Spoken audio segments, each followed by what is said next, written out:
Salut à vous tous, on se retrouve aujourd'hui pour vous parler d'un sujet d'actualité. Tout simplement d'actualité parce qu'on est en période estivale et on a sûrement beaucoup de surplus solaire pour beaucoup de personnes. Et c'est à ce moment-là où on réfléchit à se dire, mince, est-ce que je pourrais pas avoir des batteries à la maison pour sauver un peu d'énergie et la réutiliser par exemple la nuit? Alors il y a plein de solutions qui existent, mais si vous avez déjà une installation en fait qui est déjà en place, beaucoup ont fait le choix ces dernières années d'installer des micro-onduleurs. C'est le choix également que j'ai fait. Et puis finalement, quand on commence un peu à rechercher les choses, on voit qu'avec les micro-onduleurs, comme vous le voyez sur le schéma sous vos yeux, vous avez vos panneaux solaires. Vous avez ce qu'ils appellent, eux, un onduleur photovoltaïque. Alors l'onduleur photovoltaïque, pour vous, c'est votre micro-onduleur qui convertit instantanément l'énergie en courant consommable, je dirais, dans votre foyer. Et une fois que c'est comme ça, on se dit mince, finalement les batteries, elles stockent pas l'énergie en courant alternatif, mais l'énergie en courant continu. Et donc c'est pas toujours simple de trouver des solutions à mettre en œuvre chez soi. Et puis surtout, on se demande comment ça peut fonctionner. Alors j'ai trouvé ce schéma qui est à mon sens le plus clair qui puisse exister. Donc vous voyez que votre arrivée photovoltaïque arrive aujourd'hui soit sur une prise électrique, soit, mais finalement la prise électrique c'est aussi votre tableau électrique chez vous. Et donc là il vous montre que tout simplement quand l'énergie est réinjectée dans votre maison, vous pouvez utiliser un appareil. Alors il y a plusieurs types d'appareils pour être très honnête avec vous. Moi j'ai parlé d'onduleurs hybrides, je vais vous dire pourquoi. Mais il y a aussi ce qu'on appelle un peu des onduleurs chargeurs. Bon, on va regarder ça juste après qui vont vous permettre, au final, d'avoir finalement de détecter cette énergie qui va être renvoyée sur votre réseau par un petit compteur intelligent. Alors le compteur intelligent, c'est une pince paramétrique, tout simplement. Et donc il va réussir, lui, c'est-à-dire cet appareil, à orchestrer tout simplement la recharge automatiquement dans la batterie plutôt que de perdre l'énergie qu'il renvoie sur le réseau. Et puis tout au long de la journée, en fonction des besoins, s'il n'y a pas assez de photovoltaïque mais qu'il y a besoin de plus d'énergie, si la batterie, il y a de l'énergie dans la batterie, ça va la chercher dedans. Et la nuit, ça va venir tirer dans la batterie tant qu'il y a de l'énergie dedans. C'est une sorte de chef d'orchestre qui va en permanence maintenir le réseau à un niveau zéro quasi. Voilà, je dis bien quasi parce qu'en fait, il y a toujours des légères variations. C'est ce qu'aujourd'hui j'ai moi avec les bornes de voitures de recharge électrique qui sont dynamiques, ce qu'on appelle dynamique, c'est ce que fait ce type d'appareillage-là. Sauf que moi, ça envoie l'énergie dans mes voitures, mais la seule chose, c'est que ça fait que envoyer l'énergie. Voilà, ça peut pas venir la chercher pour quand on a besoin d'alimenter la maison. Donc moi, ce projet, je l'ai personnellement, surtout d'aller clairement voilà, monter ce type d'appareil chez moi. Alors après, il faut de la place, il faut savoir comment l'organiser. Et donc, j'ai fait quelques recherches et je suis plutôt en phase de réflexion sur quel type d'appareil je vais pouvoir choisir. Et je vais vous montrer un peu mes recherches pour vous aider aussi à cette réflexion-là. Donc si on regarde, en fait, il y a un des plus anciens appareils qui existe depuis plusieurs années, qui est en fait un onduleur de stockage. Donc celui-ci sert à faire chef d'orchestre, comme je vous le dis juste avant. C'est cet appareil de Sofar Solar, le ME3000SP. Donc ça, c'est, comme je dirais, quasi le plus ancien, en tout cas grand public qui existe. Alors moi aujourd'hui, je ne me tournerai pas forcément vers cet appareil parce qu'il a plusieurs années. Il a plutôt fait ses preuves, il n'a pas eu de problématique, mais c'est vrai qu'il commence à être un peu dépassé. Et une chose qu'il faut faire attention avec ce type d'appareillage, c'est quel type de batteries sont compatibles avec. Parce qu'au final, vous n'allez pas pouvoir mettre la typologie de batterie que vous allez vouloir choisir. Des fois, il y a des contraintes. Et effectivement, en tout cas, voilà, on est sur un appareil qui vaut à peu près 1 000 euros, pour vous donner un ordre d'idée. Donc là, c'est bien le prix de l'appareil sans le prix des batteries. En gros, dites-vous, enfin moi, à votre place, si vous réfléchissez à ce projet, j'ai du mal à me dire qu'en dessous de 4-5 000 euros, vous faites quelque chose. Il faut quand même avoir un investissement avec une quantité de batterie assez correcte. À mon avis, 10 kWh, ça serait le minimum. Donc on va regarder ça. Mais en tout cas, si vous cherchez des vidéos sur les sujets, des fois sur Internet, sur YouTube, voilà, je préférais vous donner cette référence parce qu'il y a pas mal de vidéos sur ces sujets-là et ça peut être intéressant de regarder tout ça.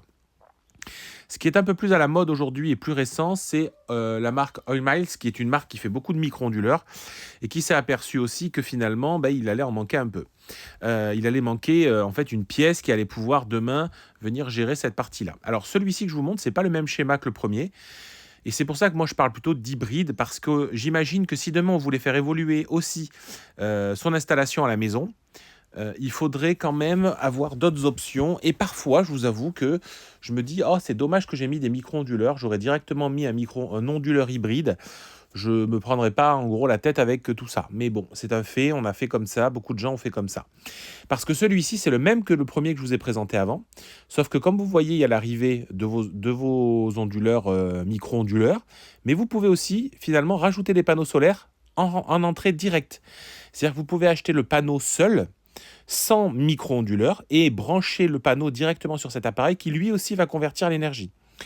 Si aujourd'hui vous voulez faire l'investissement uniquement avec ce que vous avez à la maison, c'est-à-dire avec la partie photovoltaïque et micro-onduleur déjà installée, vous pouvez le faire. Et puis dans quelques mois ou dans quelques années, si vous souhaitez rajouter des panneaux en direct, donc il faut savoir que les panneaux aujourd'hui c'est très peu cher, hein. Vous avez des panneaux à moins de 150 euros pour des 500 watts, enfin il y a des choses sur le marché qui valent que dalle. Et je me dis qu'au moins ça peut être évolutif, parce que si on veut continuer à faire développer son installation, ben celui-ci pourra accueillir plus tard des panneaux sans avoir besoin d'avoir des micro-onduleurs.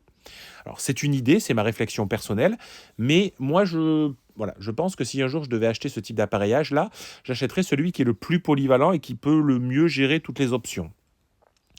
Parce qu'effectivement, le Oilmiles, la marque, elle fait également le même système. Donc vous voyez, hein, c'est très ressemblant, vous allez voir, je vous le remonte. Ce qui coûte en gros 200 à 300 euros de moins, c'est le premier schéma que je vous ai montré, qui ne gère pas des nouveaux panneaux solaires. En fait, il gère uniquement de l'arrivée d'énergie par des micro-onduleurs. En gros, voilà, c'est comme ça qu'il faut le voir. Donc pour la différence de prix qu'il y a, en tout cas, moi, je me dis, réfléchissez-y si un jour ça devait voilà, vous venir à l'esprit. Un onduleur chargeur, un onduleur de stockage, c'est la même chose. Seul, alors qu'aujourd'hui, il y a des micro-onduleurs hybrides qui pourrait demain permettre d'avoir finalement une simplicité d'agrandissement de votre réseau, ça, c'est peut-être à réfléchir. Voilà. Donc celui-ci, voilà, il retient mon attention. Donc je suis en train de voilà d'essayer de regarder. Il y a très peu de vidéos dessus. C'est ça qui est dommage parce que c'est nouveau. Enfin c'est nouveau. C'est plutôt récent on va dire. Et c'est vrai que pour le coup, c'est un produit en tout cas qui a l'air vraiment vraiment intéressant. Le deuxième produit qui est très très intéressant, c'est celui-ci. C'est la marque DIE. Ce qui se passe de cette marque aussi, c'est qu'ils ont fait aussi des micro-onduleurs, mais aussi des onduleurs centraux, des onduleurs hybrides, ils ont tout fait. Moi, j'ai moi-même des micro-onduleurs de cette marque-là, parce que c'est les micro-onduleurs qui sont vendus, par exemple, chez 1, 2, 3 panneaux solaires. Donc des micro-onduleurs qui fonctionnent très bien. Et vous avez ici, finalement, un appareil qui est capable de faire un peu la totale, ce que je vous disais. D'ailleurs, vous voyez, il y a un petit écran où on peut avoir le graphique de la production solaire, le graphique du stockage de la batterie, de ce qui est renvoyé sur le réseau. Toujours pareil, vérifier les compatibilités des batteries. Vérifier aussi la puissance de sortie, c'est-à-dire qu'en gros, il y a des onduleurs ou micro-onduleurs hybrides, ou onduleurs hybrides qui peuvent sortir jusqu'à 3000 watts de puissance. Il y en a d'autres qui peuvent sortir jusqu'à 5000 watts de puissance. Il y en a d'autres qui peuvent sortir plus. Donc, je trouve qu'un bon équilibre, c'est 5000 watts. Voilà, une maison qui tire 5000 watts, c'est déjà pas récurrent. Donc moi, je trouve que 5000 watts, c'est déjà pas mal. Vous voyez, sortie AC 5000 watts pour celui-ci. Ça vaut à peu près tous les mêmes prix. Il est un tout petit peu plus cher. Mais globalement, en fait, il est très polyvalent, celui-ci aussi. Il y a beaucoup d'options au niveau des réglages. Donc, je sais que celui-ci, en tout cas, est beaucoup... il y a il y a des vidéos qui commencent à sortir un petit peu. Il a vraiment toute la connectivité qui va bien. Il a cet écran qui peut être sympa aussi à suivre si on ne veut pas en permanence regarder sur l'appli. J'ai eu des bons retours sur celui-là également, qui est déjà testé par d'autres personnes sur YouTube. Donc n'hésitez pas à taper cette référence et vous allez le trouver. Alors il y a plusieurs références. Il y a une référence 5000 watts, la référence 6000 watts. Celui-ci permet aussi donc d'avoir des panneaux solaires entrants, ce que je vous disais tout à l'heure, donc en évolutif, en sachant que ce n'est pas une obligation au départ, c'est-à-dire que vous pouvez juste le faire avec votre installation actuelle. Donc j'ai bien aimé celui-ci aussi. Donc en gros aujourd'hui j'hésite entre ces deux. Et puis j'ai trouvé une autre, une autre version. Donc moi j'ai rien à y gagner, hein. C'est pas sponsorisé la vidéo, je préfère le dire, hein. C'est vraiment mes recherches perso et mes partages d'informations. Une chose quand même qu'il faut voir, c'est le mode on-grid et off-grid. Il faut effectivement vérifier que, et ça c'est là où j'ai toujours des petits doutes sur certains micro-onduleurs. Si demain vous avez plus de réseau qui arrive à la maison, est-ce que ça va continuer à alimenter votre maison? C'est ça aussi qui peut être intéressant. Quitte à faire un investissement, c'est toujours ce côté-là aussi qu'il faut regarder en fouillant.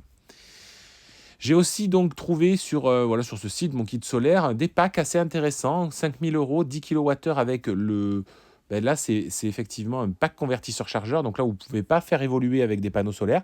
Mais si vous avez déjà des micro-onduleurs, il va faire le job.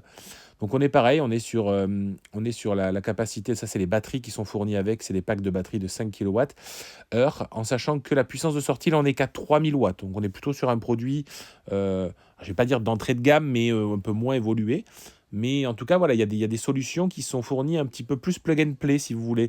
Là, si vous achetez cette solution-là avec la batterie Soluna, c'est ce qu'on appelle plug and play, si vous voulez, c'est juste des clips. Vous n'allez pas avoir besoin de faire un peu d'électricité ou de toucher des câbles dénudés. C'est plus simple à mettre en œuvre. Alors, il y aura toujours l'onduleur, lui, à brancher correctement. Et oui, il y aura des câbles, mais je dirais la connectivité entre la batterie et l'onduleur chargeur ou l'onduleur hybride sera simplifiée. Voilà, en tout cas. Donc voilà ce qu'il y a. Moi, vous savez que chez moi, j'ai déjà APS Storage. APS, enfin, j'ai pas APS Storage, pardon. J'ai des micro-onduleurs de chez APS. Et donc, il y a APS qui a aussi sa propre solution. Donc, il s'appelle APS Storage, qui est en fait assez intéressant et qui vous permet la même chose. En fait, voilà, c'est une promesse qui est faite de la marque APS. Marque APS, je dirais que c'est la deuxième marque au monde la plus développée en micro-onduleurs après en phase. Et ils ont sorti une version, voilà, pour pouvoir avoir un appareil. Donc, c'est l'appareil, vous voyez, c'est cet appareil-là. Hop, on va le mettre en grand. Cet appareil-là, qui va faire le même job, qui va avoir en fait ce système de chef d'orchestre. Et puis à côté, vous allez pouvoir mettre des blocs batterie. L'objectif étant d'avoir aussi de l'autonomie. Donc là, on est un peu plus cher quand même. On est sur un appareil qui vaut un peu plus de 2000 euros. Je parle juste de l'appareil et je ne parle toujours pas des prix des batteries. Pourquoi je ne parle pas des prix des batteries? Parce que ça peut faire partie du choix. Aujourd'hui, il faut se dire qu'une batterie, en gros, de 5 kWh, que vous achetez prêt à fonctionner, on va dire, si vous rajoutez un peu les câblages, enfin tout ce qui est nécessaire, c'est minimum 1500 à 2000 euros les 5 kWh. Je parle bien que du bloc batterie. Bien évidemment, il y a des gens qui vous diront ouais, mais moi j'achète des cellules, je suis capable de montrer des batteries. Très bien, il n'y a pas de doute. Oui, c'est facile. Non, c'est pas facile. C'est pas à la portée de tout le monde. Il faut quand même avoir des notions très spécifiques. Donc moi, je rentrerai pas dans cette explication-là. Je resterai vraiment sur des solutions qui sont déjà. Voilà, il faut un peu faire des recherches et un peu comprendre le fonctionnement. Mais en tout cas, je ne rentrerai pas dans ce débat-là. Moi, ce que je suis intéressé, tout simplement, c'est que vous me disiez, vous, exactement ce que vous avez chez vous, ou ce que vous envisagez de faire. Si vous avez d'autres solutions, partagez-moi vos idées parce que je serai preneur des idées. Et puis surtout, l'objectif étant d'avoir un peu de place. C'est ça que je dis aussi. Alors, vous voyez, moi, j'ai cette problématique-là à la maison à résoudre. C'est que j'ai pas beaucoup de place à l'endroit où il y a mon compteur électrique. Donc, parce qu'il faut quand même stocker des batteries. C'est des appareils qui sont un peu volumineux. Il faut quand même qu'il y ait une température plutôt régulée dans ces endroits-là. Donc, voilà, il y a plein de questions à se poser. Je m'arrête là-dessus. Je vous laisse vraiment vous lâcher en commentaire parce que j'ai vraiment envie de voir vos avis et vos recherches à vous aussi. Je vous dis à très bientôt sur la chaîne et puis suivez-moi si ce n'est déjà pas fait. Abonnez-vous. À plus sur Twitter, Instagram, YouTube et Facebook. Ciao, ciao!